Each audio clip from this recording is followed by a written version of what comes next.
Voici quelques résultats d'entreprises qui sont apparus cette semaine sur les marchés financiers pour le T2, notamment Atos, les Américains Amazon et Apple, et aussi Alstom en France. Je tiens à préciser que cette vidéo a été réalisée avec l'aide de TikTok Information. Donc ainsi, je vous demanderai de regarder celle-ci et de vous abonner à la chaîne. Il faut savoir que cette semaine a été assez mouvementée sur les marchés financiers, que les droits de douane américains n'aident pas beaucoup le monde, et notamment ce vendredi, la bourse des États-Unis a baissé, l'Europe pareil, et on voit que lundi, ça risque de descendre. Ainsi, ce que je peux te conseiller, même si je ne suis pas un conseiller financier, c'est de garder du cash. Donc, le mois d'août, il ne faut pas partir en congé, mais plutôt en profiter pour regarder les soldes qu'il y a sur les marchés et voir ta watchlist. Et la semaine prochaine, on fera la suite des résultats des entreprises qui ont été publiés, puisque ça se publie jusqu'à mi-août. Ainsi, je te souhaite un bon visionnage et à bientôt dans une nouvelle vidéo. Après avoir perdu plus de 40% en bourse depuis le début de l'année, Atos a encore perdu 29% ce lundi et vous allez comprendre pourquoi. Pour rappel, Atos est un spécialiste français des services informatiques qui a été créé à la fin des années 90. L'entreprise était promise à un bel avenir grâce à la numérisation accélérée, mais son ascension éclair basée sur de nombreuses acquisitions et un changement de direction tous les 4 matins l'ont conduit à se retrouver dans une situation assez difficile. Concrètement, l'entreprise fait face aujourd'hui à une dette de 5 milliards d'euros, dont 3,6 milliards qu'elle doit rembourser d'ici 2025. Problème, la société n'a tout simplement plus les moyens. Atos avait donc annoncé l'été dernier un projet d'augmentation de capital censé lui apporter 900 millions d'euros, mais l'opération a finalement été annulée ce lundi. L'action Atos a donc chuté de 29% ce lundi et est globalement en baisse de plus de 60% depuis le début de l'année. Vous l'aurez compris, l'entreprise est au bord du gouffre. Et si Atos ne trouve pas un moyen de faire rentrer rapidement de l'argent, ces 5 milliards d'euros de dettes conduiront l'entreprise droit vers la faillite. Concrètement, Atos doit maintenant trouver une autre solution pour se refinancer, d'une part pour rassurer les investisseurs et d'autre part pour ne pas finir dans le mur en 2025. Et parmi les pistes, la vente au milliardaire tchèque Daniel Kretinsky de ses activités d'infogérance et la vente de ses activités de big data et security à Airbus pour un montant compris entre 1,5 et 1,7 milliard d'euros. Mais il y a un hic, le groupe possède des activités sensibles pour la France comme la gestion des systèmes sécurisés de l'armée et la production de supercalculateurs destinés à la dissuasion nucléaire française. Et c'est la raison pour laquelle Bruno Le Maire avait assuré fin 2023 que les technologies les plus sensibles seraient protégées en cas de faillite. Mais la direction d'Atos ne veut pas encore y penser et elle fait tout son possible pour sauver sa peau. Le groupe a nommé un mandataire ad hoc pour encadrer les discussions de renégociation de la dette avec les banques. Bref, quoi qu'il en soit, on peut dire que ça ne sent vraiment pas bon pour l'ancienne pépite Apple et française. Amazon viennent de publier des bilans trimestriels exceptionnels. Et à la surprise générale, c'est en grande partie grâce aux droits de douane de Donald Trump.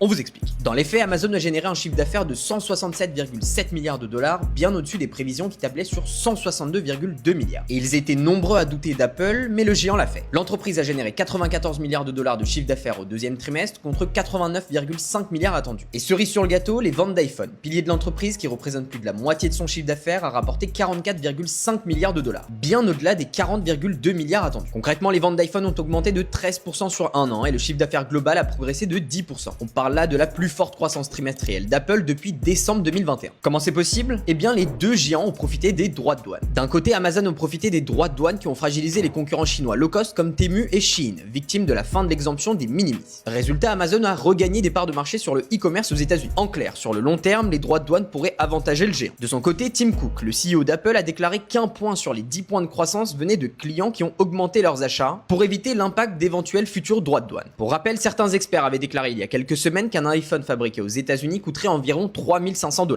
Bref, malgré tout, Tim Cook estime l'impact des droits de douane à 800 millions de dollars sur le trimestre en cours et à 1,1 milliard de dollars au dernier trimestre s'il n'y a aucun changement. Hermès a publié d'excellents résultats ce mardi, mais l'action a tout de même perdu 5% en bourse. Pourquoi ? On vous explique. Pour rappel, on est actuellement en pleine saison des bilans trimestriels, et après des déceptions côté LVMH et Kering, c'était au tour d'Hermès de publier. Et le moins qu'on puisse dire, c'est que le géant français s'en sort mieux que ses camarades. Dans l'ensemble, sa dynamique s'est améliorée au deuxième trimestre, avec 3,9 milliards d'euros de chiffre d'affaires, en hausse de 9% sur un an, encore mieux que la hausse de 7,2% du premier trimestre, et au-dessus des attentes à 8,8%. Sur tout le semestre, Hermès a dégagé 8 milliards de revenus, en hausse de 8,1% par rapport à 2024, et son résultat opérationnel a progressé de 5,6% à 3,33 milliards d'euros, avec en plus une marge supérieure aux attentes. Et les ventes ont progressé en Europe, aux États-Unis et au Japon, alors qu'LVMH et Kering voyaient leurs ventes réduites de quasi 30%. Mais alors pourquoi est-ce que le groupe a chuté en bourse ? Premièrement, son bénéfice net a chuté de 5,3% à 2,25 milliards d'euros contre 2,37 milliards au premier semestre 2024. Concrètement, Hermès est le bon élève de la classe et les investisseurs en attendent toujours énormément. Ils tablaient donc plutôt sur une croissance à 10% de la part du géant et sont donc déçus de sa performance. Et Hermès fait aussi face à une faiblesse dans ses divisions mode, soins et parfums. En clair, les sacs iconiques comme le Birkin restent populaires, mais la demande de nouveaux clients affaiblit. Résultat, Hermès reste prudent sur ses perspectives et ça ne rassure pas les investisseurs.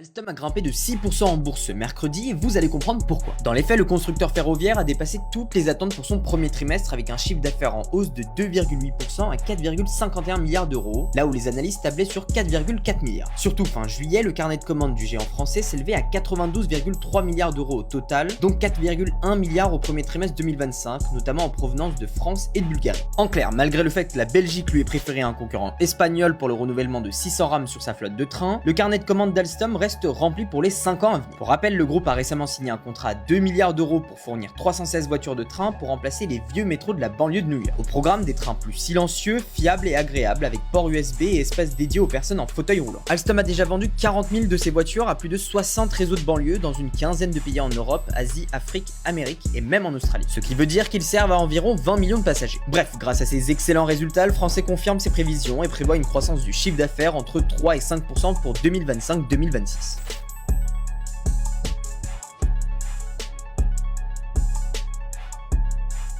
Renault a perdu plus de 18% en bourse ce lundi et vous allez comprendre pourquoi. Pour rappel, Renault traverse une passe très difficile. L'annonce du départ de son directeur général Luca De Meo avait déjà coûté 10% en bourse, mais ce mercredi, c'était un tout autre problème. Concrètement, le directeur financier du groupe, Duncan Minto, qui vient d'ailleurs d'être nommé DG par intérim, a annoncé que les résultats prévisionnels du groupe seraient finalement en dessous des estimations du marché pour le premier semestre 2025. En clair, malgré un chiffre d'affaires de 27,6 milliards d'euros, donc légèrement plus haut que les attentes, la marge opérationnelle qui permet de mesurer la rentabilité d'une entreprise est attendue à 6%, soit presque un point de moins que prévu par les analystes. Et surtout, la trésorerie ne devrait augmenter que de 47 millions d'euros, soit 600 millions de moins que prévu. Résultat, le groupe a revu à la baisse l'ensemble de ses résultats pour 2025 et l'annonce a pris de court les marchés alors que le constructeur avait pourtant confirmé des meilleures prévisions financières il y a à peine 2 semaines. Pour justifier ces mauvais résultats, Duncan Minto parle de volume de vente légèrement plus faible que prévu en juin et d'un marché européen en baisse face à la concurrence chinoise. Il a donc aussi annoncé des mesures pour réduire les coûts qu'il développera plus en détail fin juillet. Bref, Duncan Minto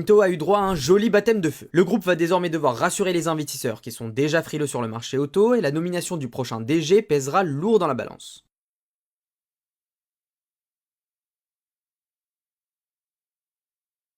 15 milliards de dollars. C'est le bénéfice net XXL enregistré au deuxième trimestre par JP Morgan, la plus grande banque du monde. Alors le chiffre est certes en baisse de 17% sur un an, mais ça reste tout de même supérieur aux attentes. Et la raison est simple, la banque d'affaires américaine peut remercier la division Trading qui a enregistré leur meilleur deuxième trimestre de l'histoire. Pour rappel, durant ce trimestre, il y a notamment eu l'annonce des droits de douane de Donald Trump. Et ces annonces ont justement profité à l'activité trading de la banque. Concrètement, lorsque la volatilité augmente sur les marchés, les volumes d'échange et la fréquence des transactions augmentent aussi, ce qui permet donc aux banques de générer encore plus de commissions et de profits sur les écarts de prix entre l'achat et la vente. Et cerise sur le gâteau, alors que JP Morgan prévoyait une baisse de 15% de ses revenus en banque d'investissement pour le deuxième trimestre, elle affiche finalement une hausse de 7%, un rebond supérieur de 25% aux attentes de Wall Street malgré les tensions sur le marché. Mais Jamie Dimon, le célèbre CEO de JP Morgan, rappelle tout de même que les conséquences des droits de douane de Donald Trump pourraient encore se faire ressentir sur l'activité. Depuis quelques semaines, il se dit assez méfiant vis-à-vis de l'état de santé de l'économie américaine. En juin, il prédisait une crise de la dette américaine et en avril, il alertait sur les risques de récession. Bref, JP Morgan n'est pas la seule banque à profiter de la situation, puisque Citigroup affiche aussi un bénéfice en hausse de 25% en deuxième trimestre grâce à la volatilité sur les marchés et la reprise des transactions. En revanche, pour le moment, JP Morgan est la seule banque à pouvoir relever ses prévisions pour l'année, à 95,5 milliards de dollars de revenus nets contre 94,5 milliards à l'origine.